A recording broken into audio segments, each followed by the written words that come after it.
Okay, well, thank you very much, everybody, for joining. Very excited today to have Matt Kaeberlein. He is very distinguished in the field of longevity, but unfortunately, I did not get an intro from him today. So I'll have him do his own intro. Although for those in the longevity field, he really doesn't need an intro. But nonetheless, I'll have him introduce himself, and then we can take it from there. Today we'll be discussing the registry, what we're calling the Rapamycin Registry. It's a publication that we've collaborated with for rapamycin and its use in patients using it off label. So I'm very proud today to host this presentation. Let me make you the host. Hold on. There we go.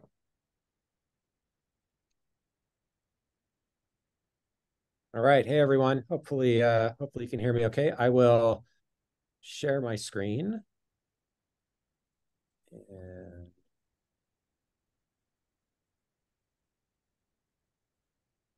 you should now be seeing my PowerPoint slides. Okay. Everything look good? Thumbs up. All right. So it's a pleasure to be here. I will, I guess, give a very brief introduction to myself. I've been in the field of aging research, longevity, geroscience, whatever you want to call it, since I was a graduate student, going on 25 years now. I did my PhD with Lenny Guarente at MIT, where I really got fascinated in the genetics of aging, been working in that space. Since then, I just recently left my academic position at the University of Washington to start a new endeavor called OptiSpan, which I'm not going to talk about today, but I guess I would say OptiSpan is really about creating new tools and solutions to enable a shift away from 20th century reactive disease care to 21st century proactive healthcare, which I believe will have a core component as the biology of aging. And that's what I'm devoting the next phase of my career to. What I am going to talk about today is rapamycin, and in particular, I'll focus on a study that we recently published, which was collecting data from individuals who have been using rapamycin off-label, meaning they have been taking rapamycin not for the FDA-approved indications, but in most cases, for the hope, anticipation that rapamycin may have health benefits in the context of improving health span, potentially lifespan. And I thought what I'd do is I would start by giving about a 15-minute introduction to rapamycin, and then I'll take you through what we did in this study and what we found. Okay, so just to start, kind of set the background, what is rapamycin? So rapamycin is, of course, a drug. It's a small molecule drug that was originally discovered on Easter Island, which Easter Island, of course, also is known by the name Rapa Nui, and that's where rapamycin gets its name from. It's a molecule that's actually produced by a bacterium, so it is a natural product in that sense. The bacterium is Streptomyces hygroscopicus, and this particular bug lives in the soil. The class of molecule, rapamycin, is referred to as a macrolide antibiotic. That has to do with its structure and the ring structure here, which you can see. I only make this point because sometimes people get confused, because when you hear antibiotic, I think a lot of people think about penicillin or other antibacterial molecules. Rapamycin, in fact, is not an antibacterial, and that's because the specific target of rapamycin, mTOR, does not exist in bacteria. So it is an antibiotic in the sense that it prohibits or impairs cellular proliferation, specifically of what are called eukaryotic cells, so not bacteria. In fact, it doesn't do anything to bacteria as far as we know, but it does have a potent anti-proliferative effect on yeast cells, fungal cells, and of course, human cells. And so that's where it gets this reference as an antibiotic. So I mentioned that rapamycin has a target called mTOR, which actually stands for mechanistic target of rapamycin. mTOR is a protein, and rapamycin is an inhibitor of the activity of mTOR, and specifically mTOR in one of its flavors, which we'll just call mTOR complex 1 for the moment. Rapamycin has been FDA approved since 1999. And again, this is where the nomenclature maybe gets a little bit confusing. You'll hear it referred to in the clinical literature as sirolimus or Rapamune. It's exactly the same molecule, just different names.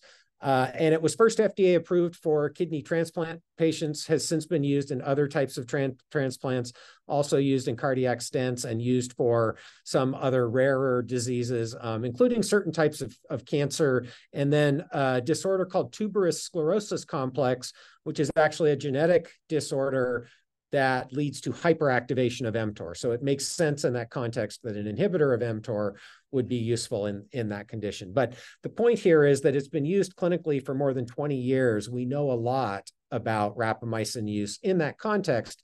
And I'll come back in a little bit and talk more about, why that has both pros and cons, this long clinical history that we have on rapamycin use in people.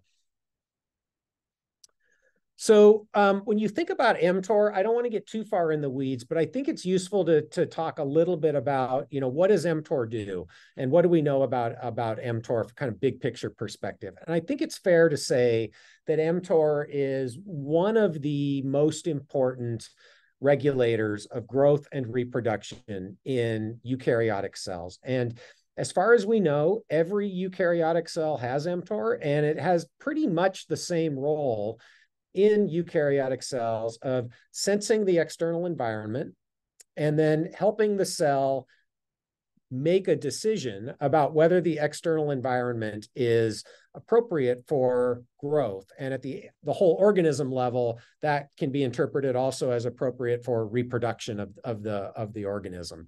And so in thinking about what do you need to sense in the external environment to make that decision, there's a few things. But nutrients are among one of the more important components of the external environment if a cell is going to make the decision to divide or not. If there's not enough nutrients around, it's a really bad idea to undergo a lot of growth.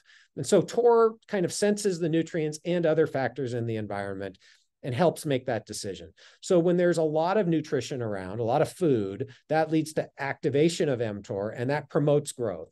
And the opposite is true. When there's not much in the way of nutrients around, that inhibits mTOR and that shuts down growth.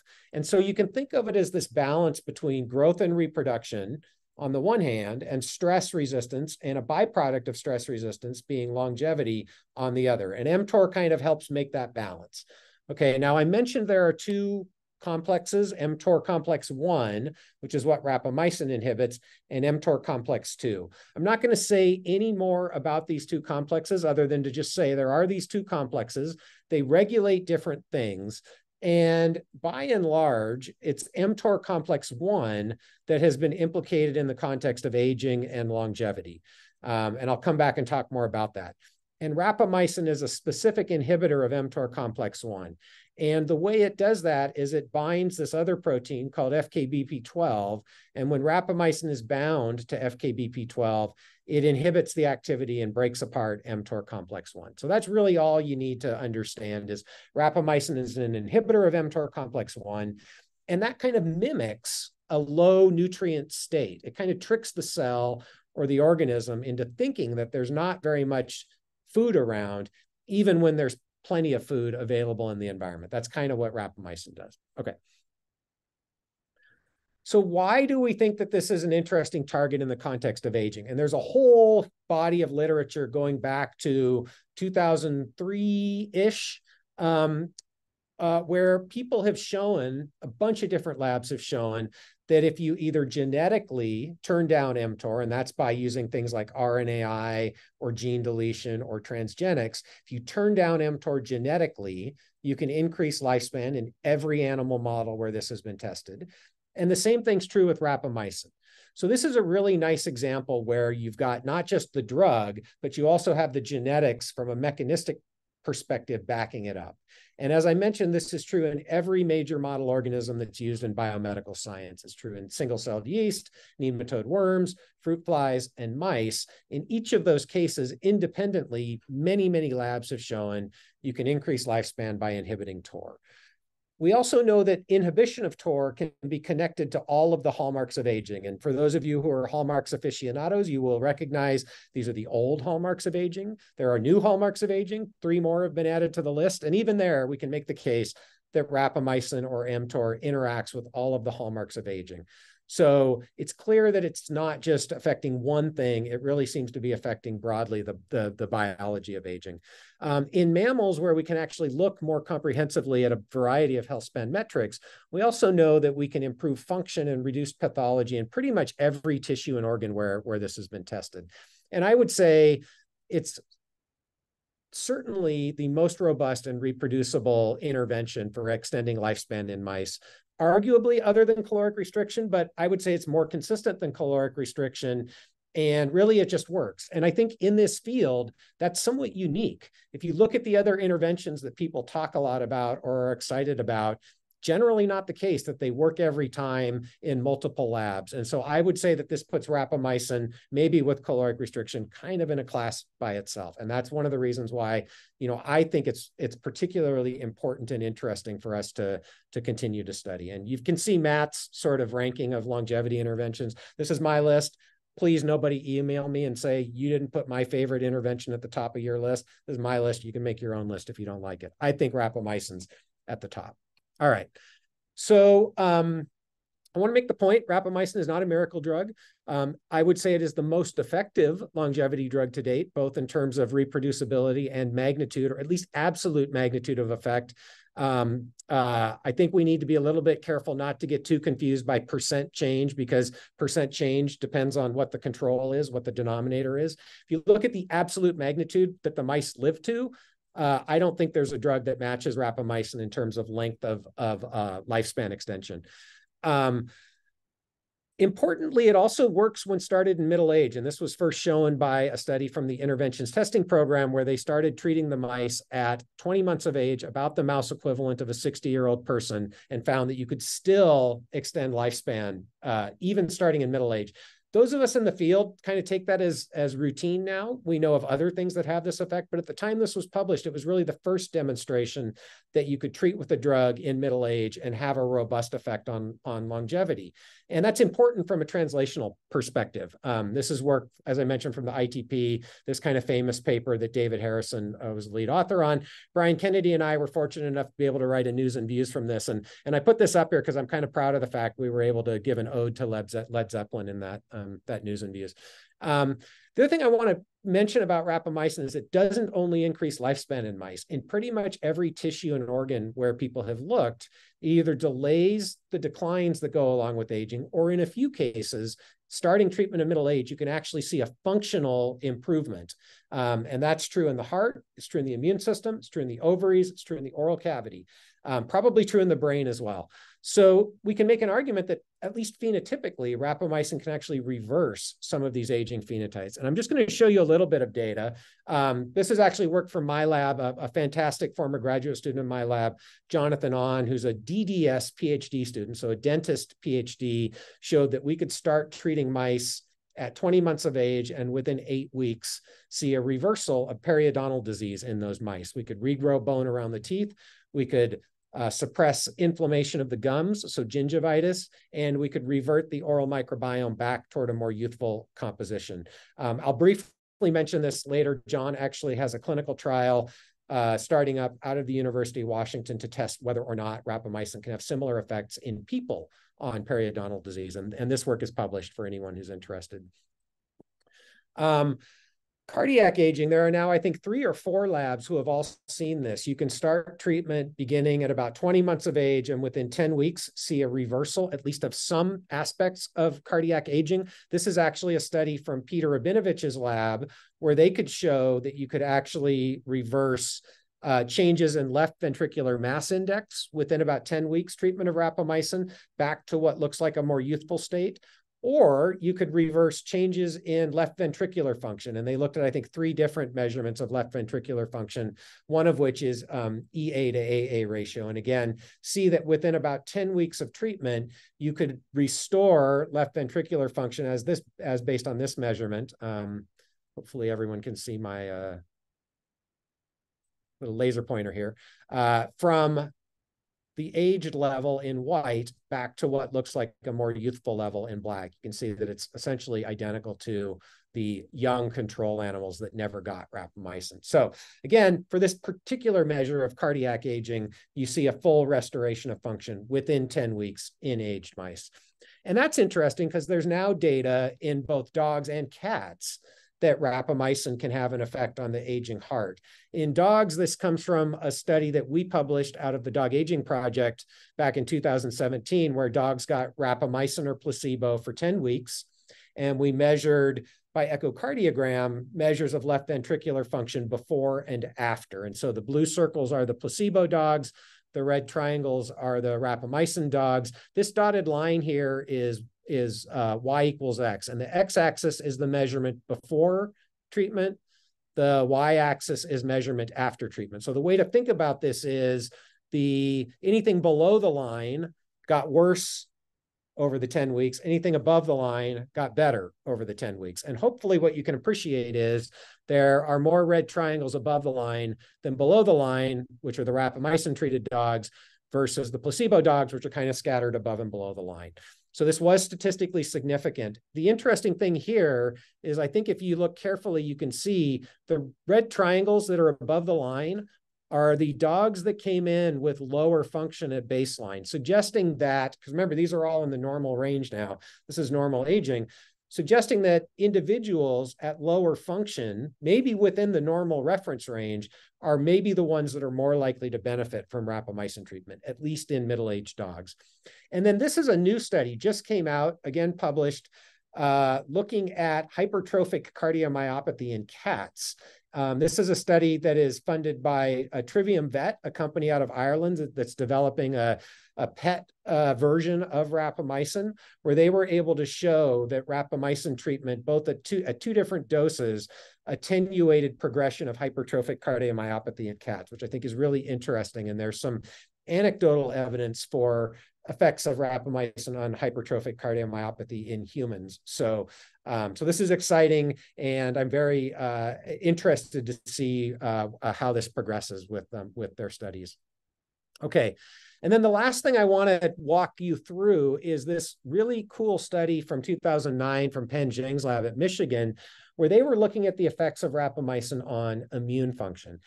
And I want to highlight this for a couple of reasons. One is most people who don't know much about rapamycin think of it as an immune suppressant.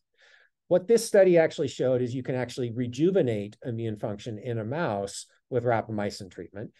And also because there's evidence for similar effects in people, and that's published. And then also in our trial, we found potentially our study, our survey-based study, we found potentially some evidence for effects on immune function in people. So again, this is a really elegant figure from that paper where what they did was they asked a couple of questions. They asked, what is the effect of aging on the ability of the mouse immune system to respond to a flu vaccine? And then how does rapamycin impact that? So the design here is you have either young mice or old mice, you give them a flu vaccine, and then you wait 2 weeks, and then you challenge them with what would be a lethal dose of influenza if they never got the vaccine. And then in the aged mice, there was a second group that got rapamycin for 6 weeks. That's what the diagram here shows. And then this is just showing you survival after that challenge. Again, the mice are 24 months of age at the start of this experiment. So again, maybe the mouse equivalent of 65 or 70-year-olds, biologically humans. Okay, so the young groups, let's just start with the young controls. So the young control that did not get the vaccine is this black step here that steps down to 0 after 8 days. All this is saying is that if you aren't vaccinated and you get a lethal dose of flu, it's lethal within a week. So that's the control that for a non-vaccinated young animal.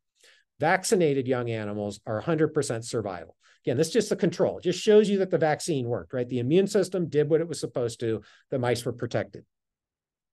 Okay, so here's the first interesting thing that I was shocked by the first time I saw this study is, what if you're an old mouse and you get a vaccine?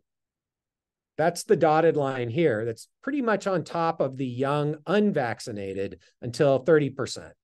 70% chance, roughly, that the aged immune system is not going to respond sufficiently to the vaccine to confer protection. So you get 70% lethality. About 30% of the individuals had a sufficient response to the vaccine that they were protected.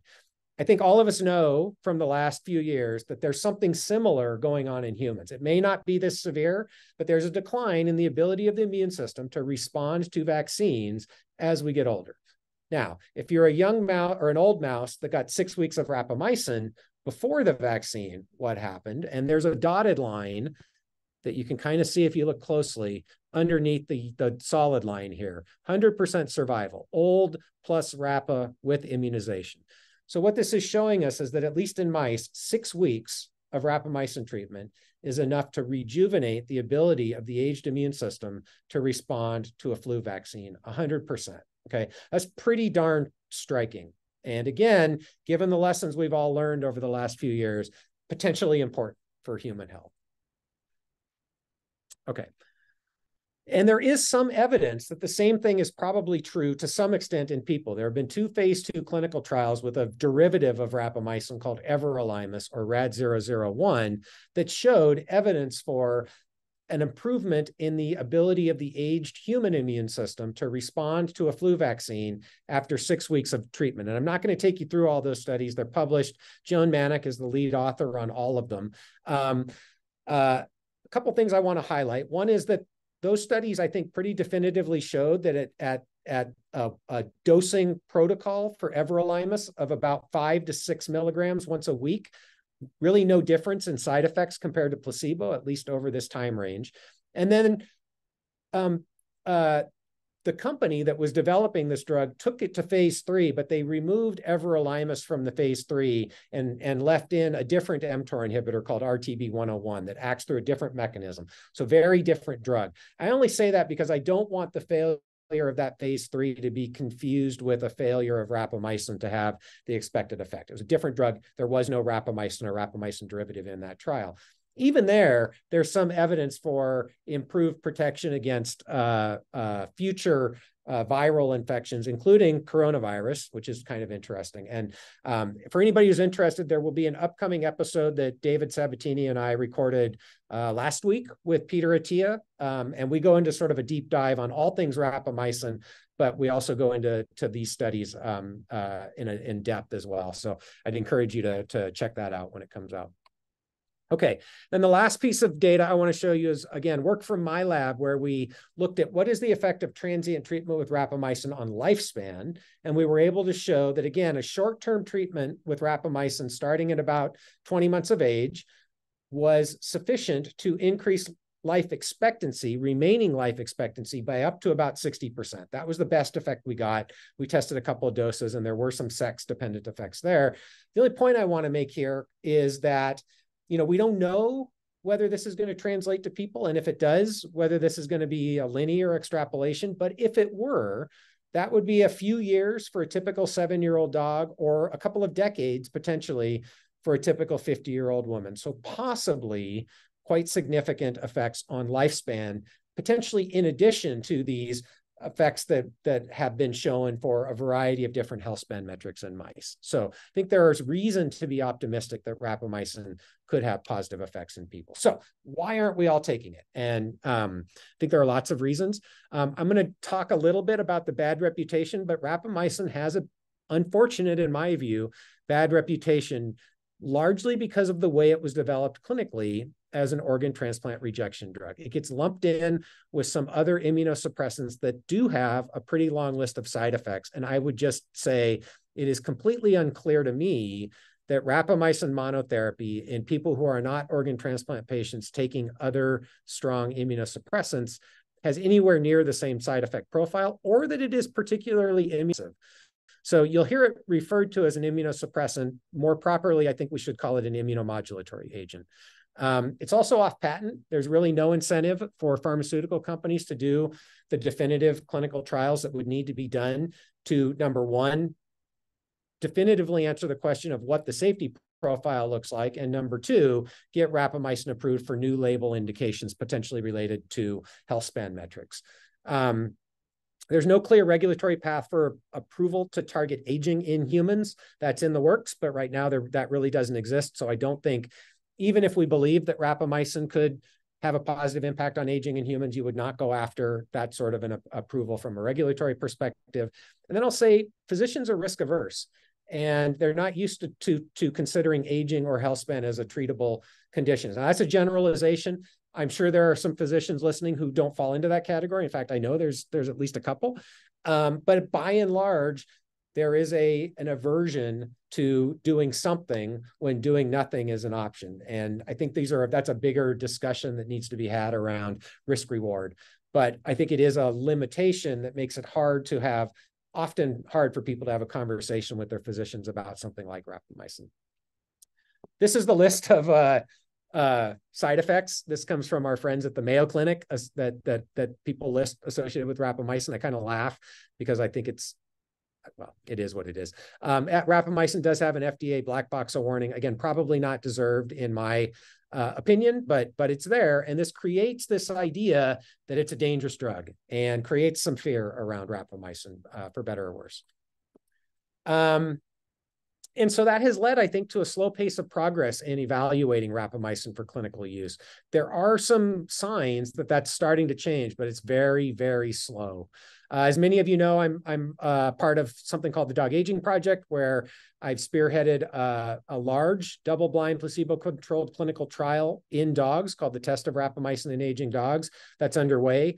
And there we are powered for lifespan as the primary endpoint. So I think we have an opportunity potentially in dogs to answer this question of, does rapamycin increase lifespan?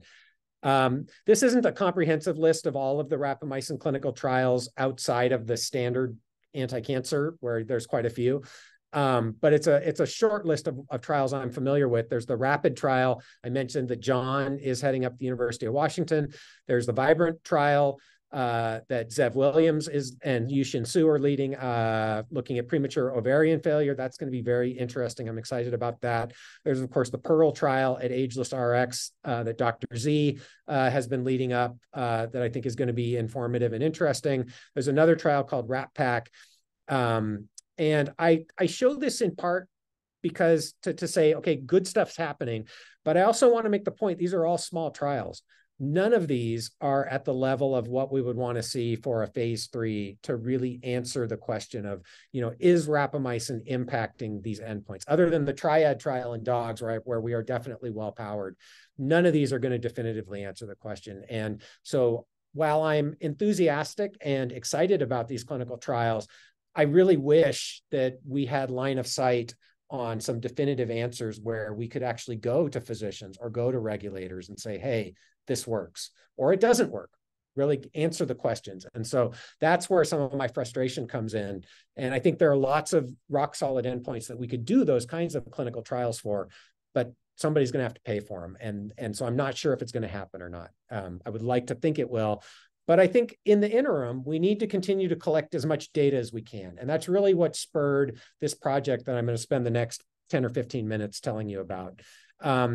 And it was really around this idea that there are lots of people out there. We didn't know how many would actually take the survey, but I think it's fair to say there's a few thousand at least people, it's probably more now, taking rapamycin off-label who are not organ transplant patients. And maybe we could collect information from them and learn something about experiences in the real world with the use of rapamycin in this context. So we were fortunate. I was able to pitch the idea to the Impetus Grants Foundation, and they took a chance on us. So huge thank you to the Impetus Grants Foundation and the Norn Group for that. And that allowed us to create this survey tool where we could recruit people into the study and collect information from them. And this is just a screenshot of that website. We recently published the paper. So again, I obviously don't have time to take you stepwise through everything in the paper. For those who are interested, the title is Evaluation of Off-Label Rapamycin Use to Promote Healthspan in 333 Adults. It's published in Geroscience. So if you really want to do a deep dive, I'd encourage you to take a look at that. The list of authors is here. I'm not going to take the time to acknowledge everybody. I do want to specifically acknowledge Dr. Tammy Kaeberlein, who did really a lot of the heavy lifting in building the website, building the survey instrument, gathering that data, interacting with all of the participants, and just really making sure this project from start to finish got to the completion point. Want to specifically thank Alan Green. I'm sure many of you are aware of Dr. Green and his huge role, outsized role in the rapamycin world. Many of the people who participated in the study were Dr. Green's patients. Also want to mention, of course, Anar Isman and Dr. Z from Ageless RX. Misha Blagoslani, who also I'm sure all of you or many of you are familiar with, another outsized influence in the rapamycin field, and John On, who I've already talked about, former grad student of mine, who's now moving forward the periodontal disease clinical trial. I also want to specifically mention Rapamycin News and Brian Chico, who were a huge help in advertising the study, also the Rapamycin Facebook users group, and Dr. Julio Garcia, along with Brad Rosen, who's a co-author, who also helped recruit from their patients. So the methods here, again, I want to emphasize this is all a survey-based study. So participants were recruited to the survey website. Many of them were patients of participating doctors, or they came to us, they heard about us through Rapamycin News, social media, word of mouth. They got recruited to the website, where they were first asked to complete an informed consent. Anybody who did not complete the informed consent was not allowed access to the survey modules. Once informed consent was completed, participants were given access to the survey modules. There were 10 of them that they had to all complete in order. And only people who completed all 10 survey modules, or all 9 survey modules, depending on whether or not they were rapamycin users, were included in the final data analysis. And this just shows you the scope of the different modules, types of questions that we asked. So as I mentioned, people had to complete all of the survey modules to be included in the analysis. They were divided into 2 groups. We had 333 people who had taken rapamycin, 172 who had never taken rapamycin. And again, I want to mention the caveats here. So this is not a perfect randomized, double-blind, placebo-controlled clinical trial. All of the data is participant reported. We didn't randomize, we didn't select, it was people who came to the website. And there's obviously some biases associated with that sort of a design. In general, people who took our study were healthier than average. I'll show you a piece of data to support that in a minute. Undoubtedly, we are enriched for self-described biohackers. And I think it's fair to say it's possible that the rapamycin users were enriched for people who tolerated rapamycin. If there are a group of people who took rapamycin for 2 weeks and it caused gastrointestinal upset and they stopped taking it, they may not have taken our survey. So we can't really rule out or exclude some of these potential biases in the data. So that's just important to keep in mind. So one thing that was nice is that the groups were pretty similar in demographic and composition. So no major differences in weight or BMI. If anything, the rapamycin users were a little bit older than the non-users. So if anything, that should bias the rapamycin users towards more negative health status, although not by a huge amount. And as I mentioned, this is a pretty healthy cohort, at least self-perceived as healthy, who exercise regularly, practice what they would consider a healthy diet. Clearly not a representation of the average American cross-section. I think that's fair to say. But really no major differences in overall demographics or health habits between the groups. So if we look at the people who reported rapamycin use, there's a pretty variable duration of use. Quite a few people who'd started within the last 6 months, but then some people who'd been using it for more than a year. So about a third of the rapamycin users, more than a third, have been using it for more than a year, and a pretty big range in dose.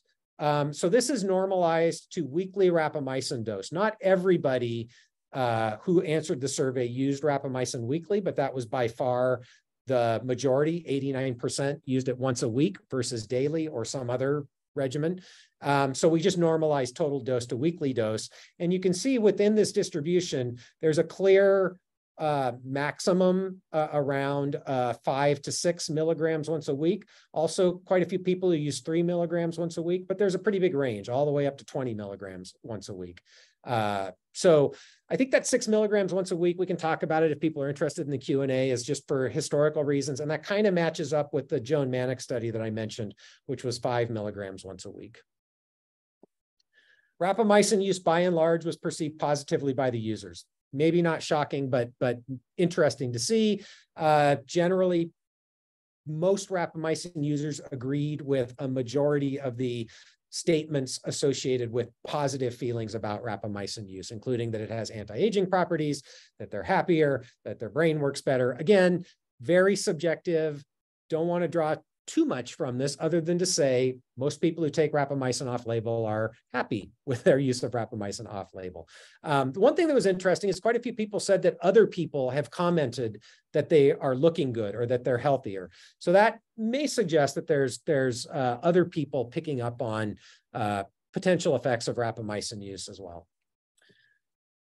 So this is where I think it starts to get interesting. So where we can compare the non-users and the users. And one of the ways that we set out to do that is looking at potential side effects that are on that long list that I showed you that you'll see attributed to rapamycin use.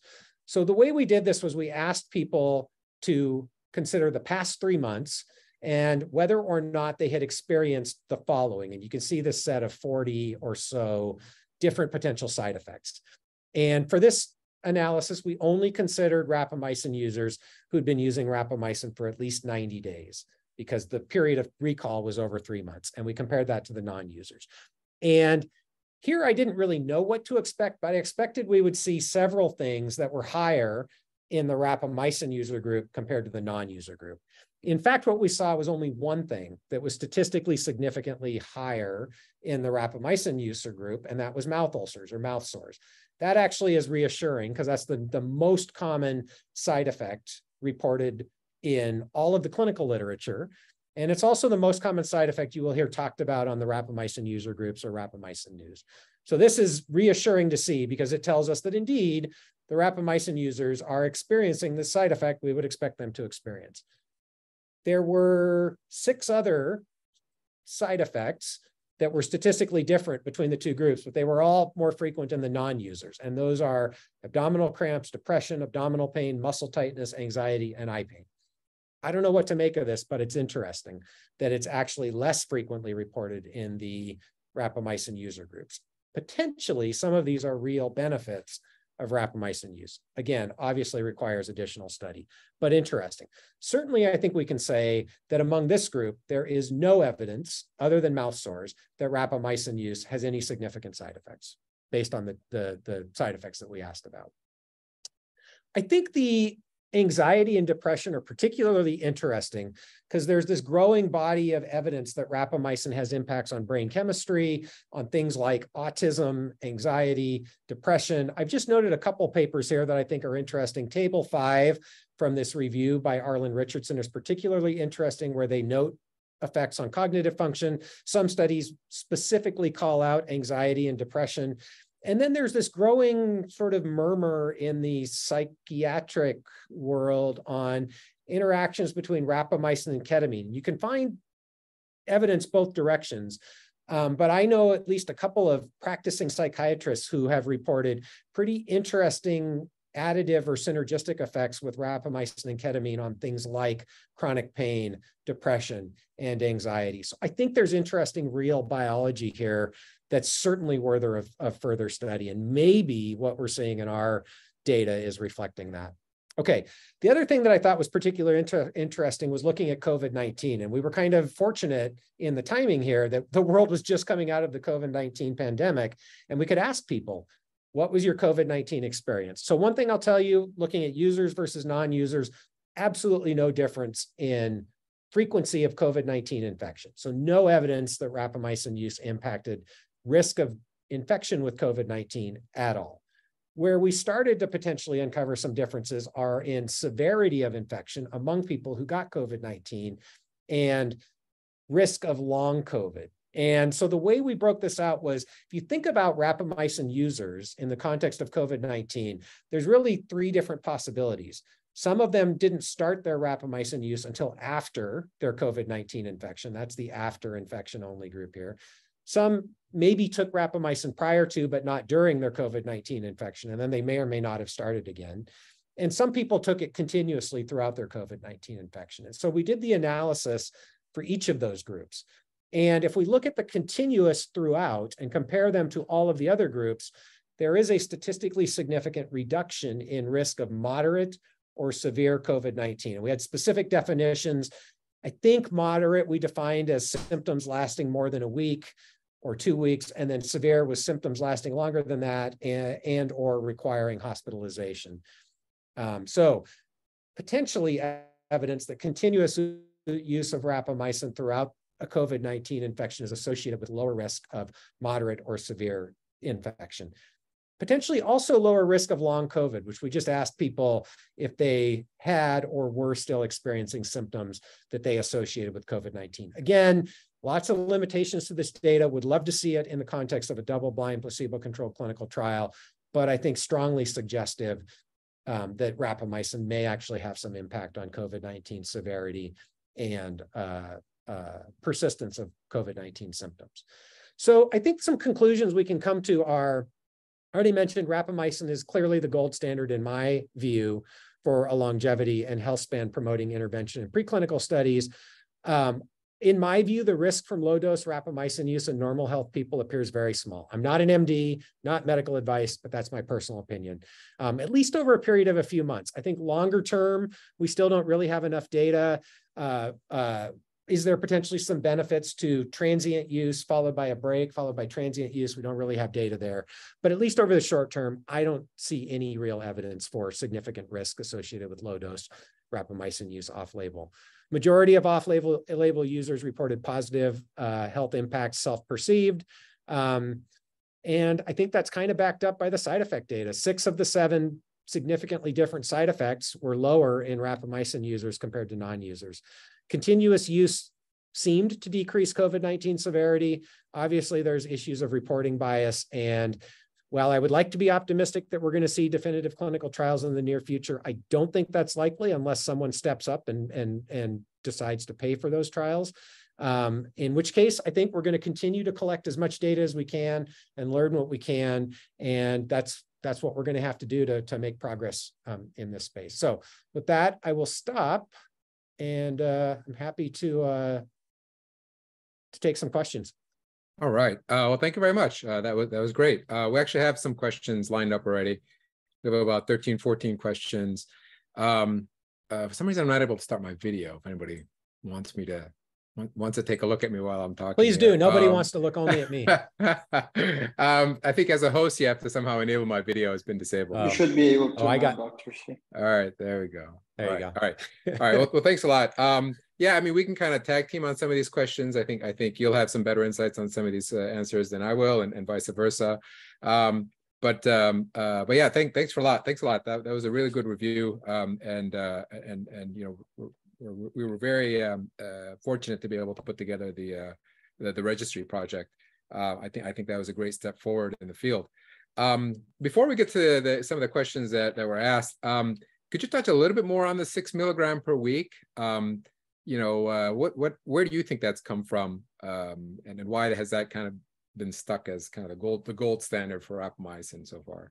Yeah, I mean, it's a good question. I'd certainly be interested to other people's ideas. I don't know the answer. I think, like I said, it aligns pretty well with that first study from Joan Manick, which was published back in, I want to say 2014 now, which was that study looking at Everalimus in people where they tested daily dosing at I think it was 1 or 2 mg. I think it was 2 mgs a day. They tested a weekly dosing at 20 mgs and a weekly dosing at 5 mgs. And what they saw in that study was that the weekly dosing at 5 mgs gave basically the same benefit in terms of improved flu vaccine response with a side effect profile that was no different than placebo.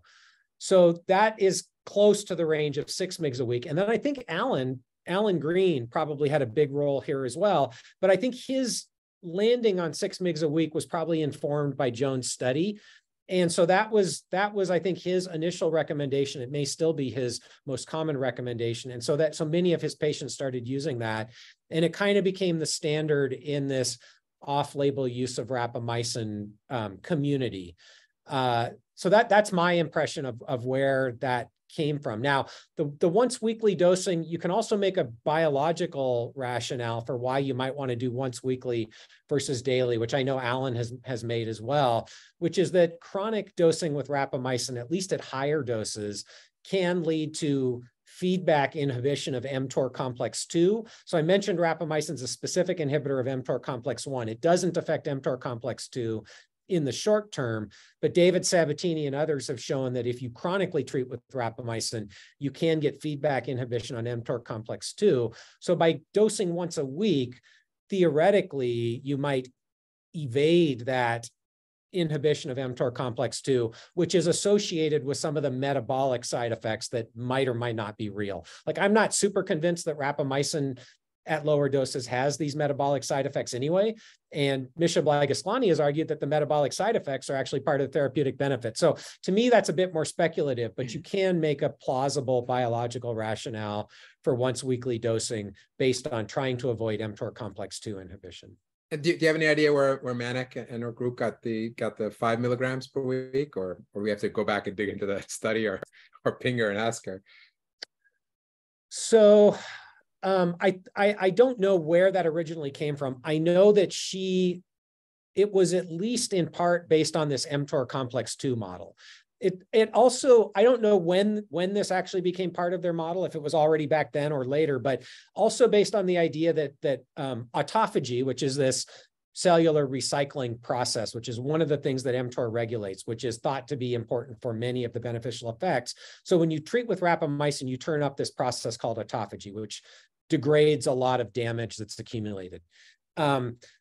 Functional autophagy requires both mTOR inhibition and mTOR activation, because you have to degrade stuff, but then you have to remake the autophagy and machinery to turn autophagy back on. And so I've heard Joan talk about that as another rationale for this weekly dosing, where you dose high mTOR inhibition, you get a burst of autophagy, and then you allow mTOR to reactivate to resynthesize new autophagy machinery. Again, that's a plausible rationale. I don't know how much real solid data there is to support that, but it's a reasonable thing to think about as a rationale for why you might want to do that. The other thing is, just from a pragmatic perspective, in their study, the side effect profile of rapamycin seems to track pretty well with what people call the trough level, or the lowest blood level before the next dose. And by dosing it once a week, you basically allow the trough level to get low, or depending on the dose you're taking, maybe even go to 0. Yeah, likely if you're doing like 6 milligrams, I think you'll see it go to 0 within probably a few days. Great. Do you have a cutoff? We're about 10 minutes from the top of the hour. Is that your cutoff? No, I can go for going. All right, because we have several yeah. questions. Yeah. Okay. Sure. We have several questions here. So I think one of the first questions I posted was what's your opinion on topical rapamycin? Are you familiar with its use? What were your thoughts? Yeah, no personal opinion, as you can tell from my skin, but I'm familiar. I'm familiar with the data. So the data derives, at least in the context of aging, right? Most of the data derives from a study from Chris Sell's lab, where they showed that you could topically treat with rapamycin and attenuate senescence markers in the skin. And so I know many people have been using rapamycin off-label topically. I'm less familiar with the outcomes from that, because I haven't really tried to do a deep dive or talk to a lot of people. So I don't have a strong opinion as to whether it's net beneficial or not. But I will say the data from Chris's lab and the other data on senescence and rapamycin in other contexts, in tissues and organs, are consistent with the idea that absolutely rapamycin should be quite effective at knocking down senescence-induced inflammatory signals in the skin and elsewhere. And so it seems reasonable to me that topical use of rapamycin could have a benefit on blunting senescence signaling in the skin. Whether that leads to loss of senescent cells and improvement in skin quality, again, I just haven't seen enough data to have a strong opinion on that. Yeah. Okay, cool. All right. And then a question to ask about, like, how do we know what the optimal dose will be? Like, what are some thoughts out there in terms of, like, you know, the six milligrams once a week seems to be kind of the default. But obviously, I mean, we know there's probably going to be some differences, you know, in weight potentially, you know, age, gender, things like that. Yeah. So I mean, genetics. Any thoughts on genetics? You know, metabolism. You know, the list goes on and on. So my thoughts are, I'm extremely frustrated because I don't have an answer for you. But other than to say, so I do have a couple of thoughts. One is, you know, and this isn't a solution, it's an observation. We need biomarkers. We need biomarkers that we're confident are telling us about how effective rapamycin or whatever other intervention you want to put, you know, on that list is at targeting the hallmarks of aging, for lack of a better way of saying it, the biology of aging. We don't really have that at this point. People will point to the epigenetic clocks. I'm not convinced that's everything is cracked up to be. We don't really, though, have any perfect clinical biomarkers today where I would say, okay, here's the biomarkers, dose rapamycin, and then we'll adjust based on those biomarkers. So that's one of the things we need to get to developing, and people are working on that. I'm working on that. I think we have an opportunity to make progress there. Yeah. What I would say, though, is it's going to depend on what you're using it for. And this is where I think we as a community haven't really been particularly precise in thinking about this. We say we're using it for longevity. Are we really? Probably not, because that's going to take a long time to measure. We're using it for healthspan. What does that mean? Which aspects of healthspan? And it may be different in different people, right? So if you've got a lot of chronic inflammation in your joints and you're using rapamycin to decrease the pain and reduce the inflammation and improve your mobility, you might need a different dose of rapamycin than somebody who's using it because they're ApoE4 homozygous and they're trying to prevent dementia, right? So that's where I think it's going to depend a little bit on the use case. And, you know, I think my concern is that the dose of rapamycin that most people are using, and we're using it because we want to be careful, right? We don't want to dose too high and uncover side effects, that it's going to be too low to see many of the benefits. And so finding that sweet spot, and again, I don't have a solution, but I think these are things that we're going to be working on as a community as we try to collect data, try to find that sweet spot of where do you start to uncover side effects, and how can we evaluate whether those doses are actually having the efficacy for what we want to use them for. Right. And it may depend on whether it's for heart. If it's hypertrophic cardiomyopathy, you've got things you can measure. If it's dilated cardiomyopathy, you've got things you can measure. If it's preventing dementia, that's harder because we don't really have the biomarkers yet. So work in progress, I guess, is what I would say. But I am a little bit concerned that some of these clinical trials, the doses are too low for efficacy. And the reason they're too low is because we're very, very concerned about safety. Yeah, absolutely. Well, I mean, that is a very valid point. I mean, because the last thing you want is to take somebody who's otherwise healthy, give them intervention, and then have something go wrong, God forbid. Right. And yeah, so that is kind of like it's by design, a lot of these clinical trials. But I do agree that kind of does hinder us a little bit. But to your point in terms of the biomarkers, I mean, the other thing we need to tie to the biomarkers is our levels, some kind of Everalimus level. Right. You know, where you can take a 12-hour, 24-hour, whatever it may be, Everalimus level, you know, after that weekly dosing, and then do comparisons to see, you know, people who achieve X dose, you know, they get, you know, certain biomarker changes or clinical changes. So there's a lot of work that requires like probably hundreds, if not thousands of patients worth of data in order to. And a couple of things to just riff on that is number one, I agree with you completely. We can measure that. We don't really know what it means yet, but we have to collect that data. We don't know also whether the same peak level in two different people has the same biological effects on MTOR, right? So that's another unknown.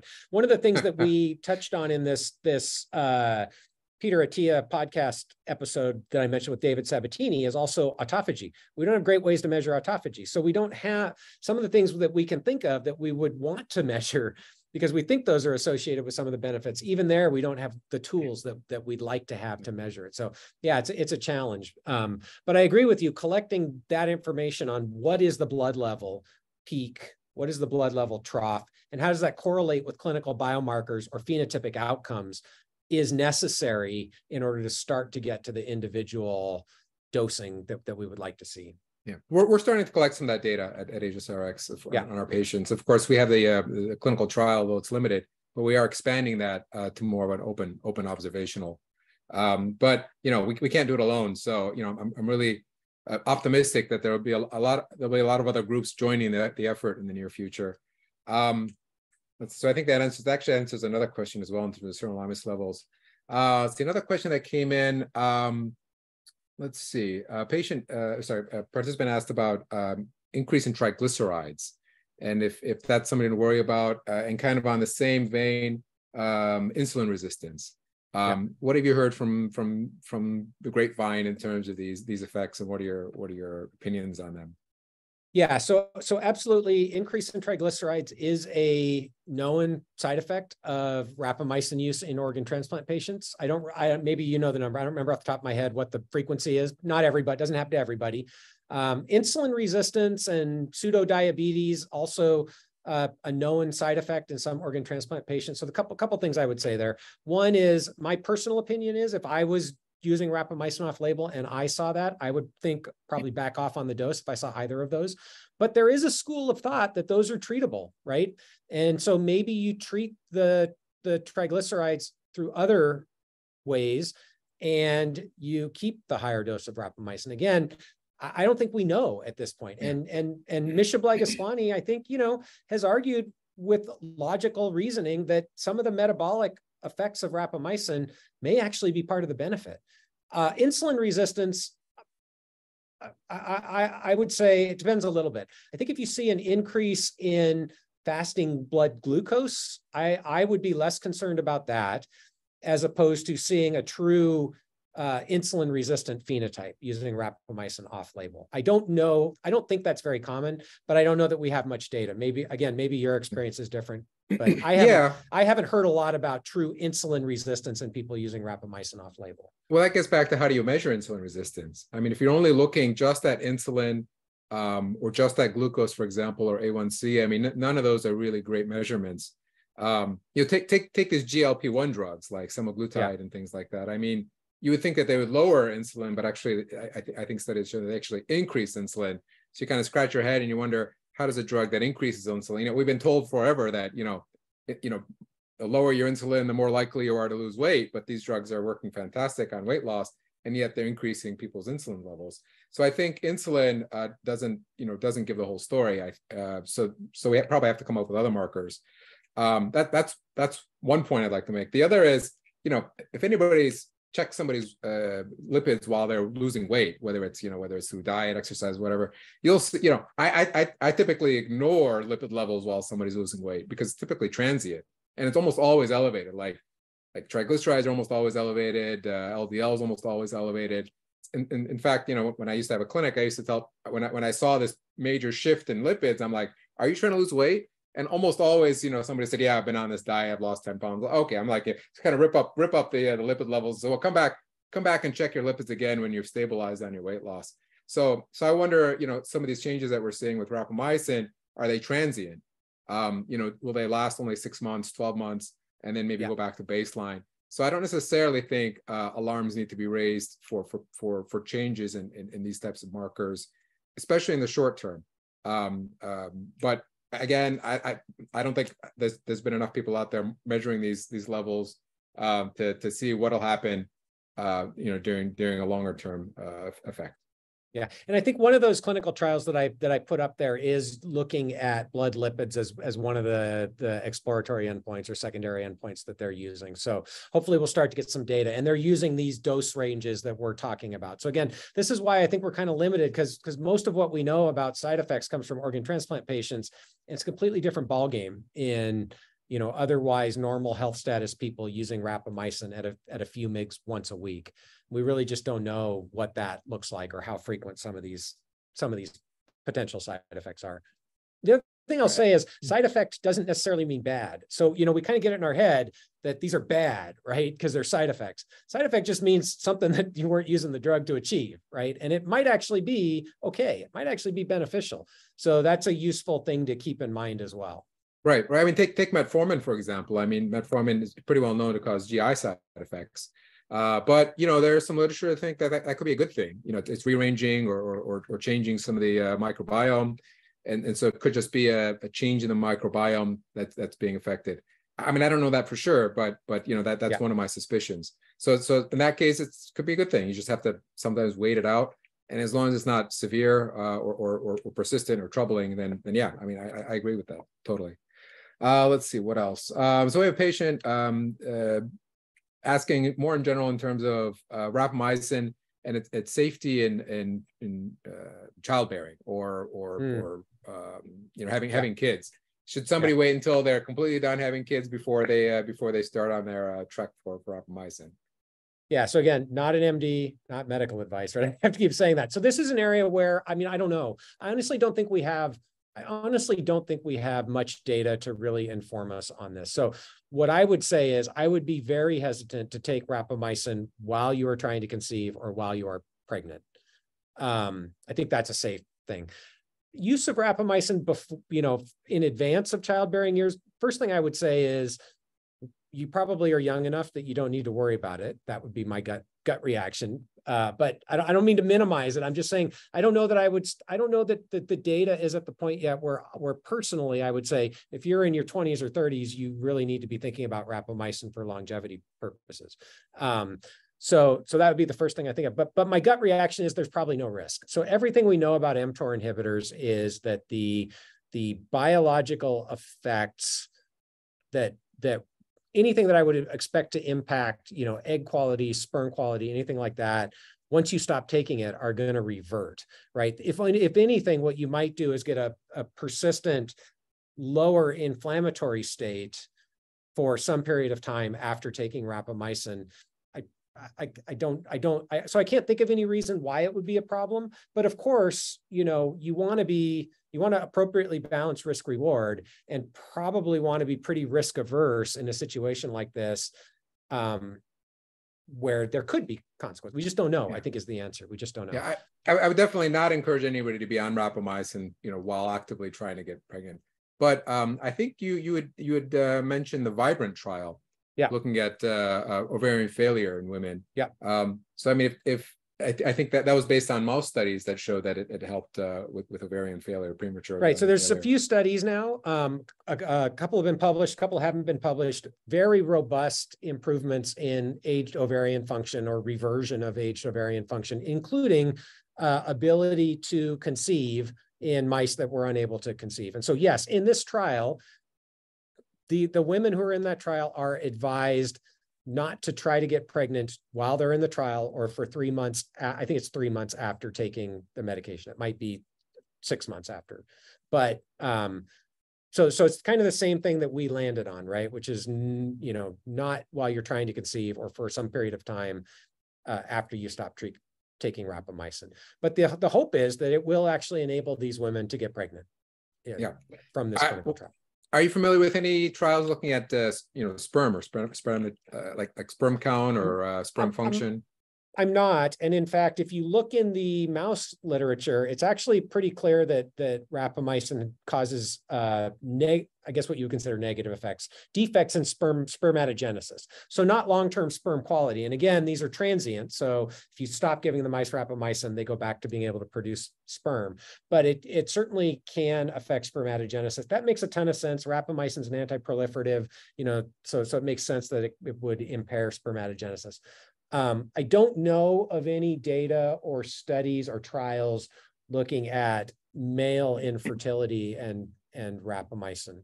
So I just don't know about. And then another interesting question is, you mentioned mTOR as being kind of a signal for nutrients. And it's thought that one of the strongest, not inhibitors, but activators of mTOR is branched chain amino acids, specifically leucine, I believe. You know, and I know there's a lot of talk, you know, make sure you get enough protein, things like that. So how do you balance the, you know, the need for protein to stay active and healthy versus that mTOR?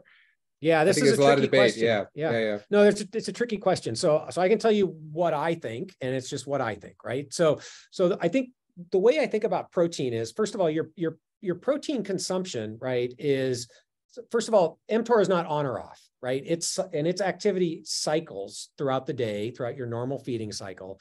So it's going to go through periods of higher activity and lower activity. And what rapamycin, especially once weekly dosing of rapamycin, does is it gives you this sharp drop in mTOR activity very acutely. And then it's going to stay at a lower kind of baseline level, but it's still going to cycle up and down with your normal eating and circadian rhythm. The same thing's true with meals and protein. And except there, it's going to be sort of a daily cycle. So the way I think about this is that they're not competing interests, right? I think this is the problem, is too many people take the simplistic approach and you're just canceling each other out if you do high protein, and take rapamycin, or that you can get the same effects of rapamycin by eating a low protein diet. That's completely false. They are very different.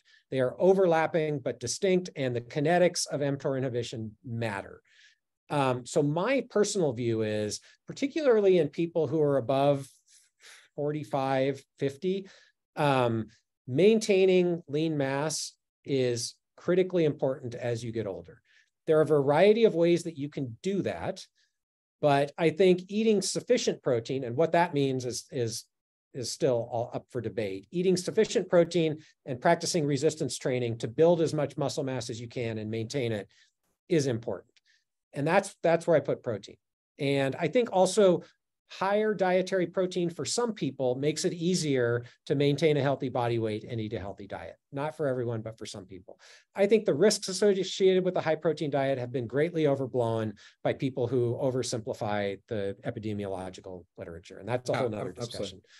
So that's my view on protein. And rapamycin, again, it's different. If you're taking rapamycin once a week, and maybe you're doing it for 10 weeks, 12 weeks, and then not taking it for a period of time, I view that as more like resetting homeostasis in the context of aging, knocking down chronic sterile inflammation, boosting autophagy, cleaning out the system. I'm simplifying, but you get the idea, so that you're resetting your homeostatic mechanisms, your immune homeostasis in particular, back to a more youthful state, and then you can maintain that for a while. That's how I think about rapamycin. So I wouldn't put those dietary protein and rapamycin in the same bin, except of course, both of them are going to impact mTOR activity to some extent.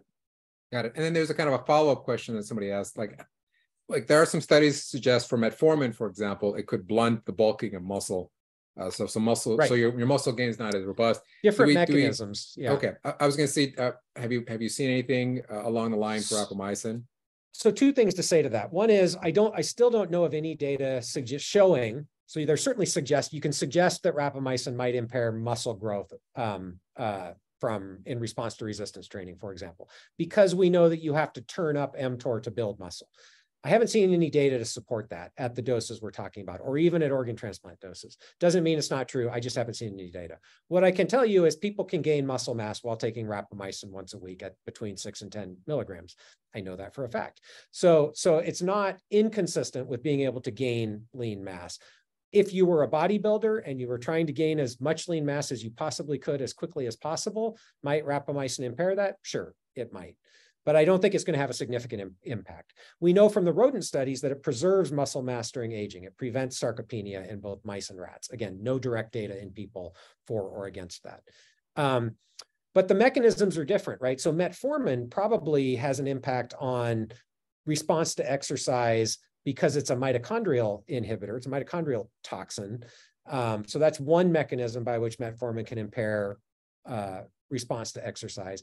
The other is in a significant fraction of men, at least taking metformin, there's a reduction in testosterone. So that also can impair ability to increase lean mass in response to resistance training. So I don't think there's any evidence that rapamycin, certainly rapamycin doesn't appear to be a mitochondrial toxin. And the data on testosterone is mixed, but I haven't seen any good evidence that rapamycin use off-label has any significant impacts on testosterone levels or function or activity. Right. There's quite a few more questions. I think we've touched on some of these. Some of these I don't think we're going to be able to get to today. Let me just look for some of the ones that we may not have addressed yet. Let's see. In terms of like length of use of rapamycin, I know you mentioned that for some of the mouse studies, you can get away with starting rapamycin later in life. What about the length of time? I mean, yeah. Do you have any thoughts on, can somebody use it for 6 months and then, coast along for a year or two before having to do it again? Or does it seem to be one of those things where the longer you use it, the more benefit you get from it? Yeah. So again, this is going to be based on imperfect data and a lot of my own speculation. What I think I can tell you with some degree of certainty is that you see some effects after as little as 6 weeks, right? So we can look at the Manic studies. We can see effects on flu vaccine response in 6 weeks in people. You can see some effects over a period of about 10 weeks in terms of reduction in inflammatory markers, improved function. At least there have been anecdotal reports of that.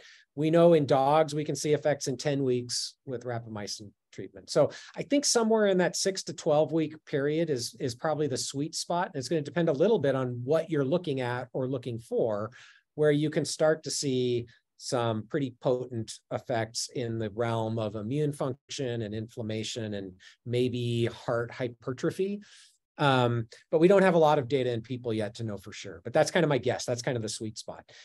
Is there any benefit from, say, doing 12 weeks of rapamycin and then taking a few months off and then doing 12 weeks over continuous use?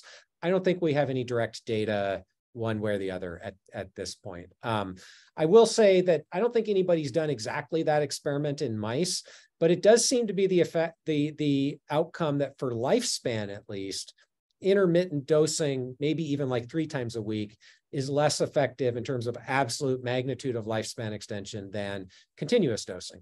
Having said that, we did that study where we treated them only for 12 weeks and then we didn't do anything else. And we still got pretty big effects on lifespan. So it's a little bit of an open question where the optimal is at this point. But my gut feeling is for many people, you will potentially see, if you had the right ways to look at the biomarkers, or in some cases, people will feel it, you will see changes in 6 to 12 weeks, and that those changes will persist for some period of time if you stop taking it. Maybe 12 weeks, maybe a little bit more. That's a guess. Somebody asked about the Everlast trial. Are you familiar with that trial, and why wasn't it listed on your slides? I'm not sure which one Everlast is. I believe they're using Everalimus. I think they're doing. So that I have to look it up. Yeah, that might be by the same group that's doing one of the other ones that was listed there. So there's 2 actually from University of Wisconsin, and they're looking at slightly different things, but testing. The one I put up there is comparing, I think, 5 or 6 mg rapamycin once a week to 3 different doses of Everalimus. So, okay, yeah, that's the Wrapup. I only had so much room on the slide. I'm sorry. Sure. Okay, no worries. But it's great that there are other trials out there that I didn't have room to list. That's fantastic. Yeah. And then there's a question about, on the label or the warnings for rapamycin or sirolimus, it says, possible development of lymphoma. However, there's a lot of promise for rapamycin as a potential treatment for cancer.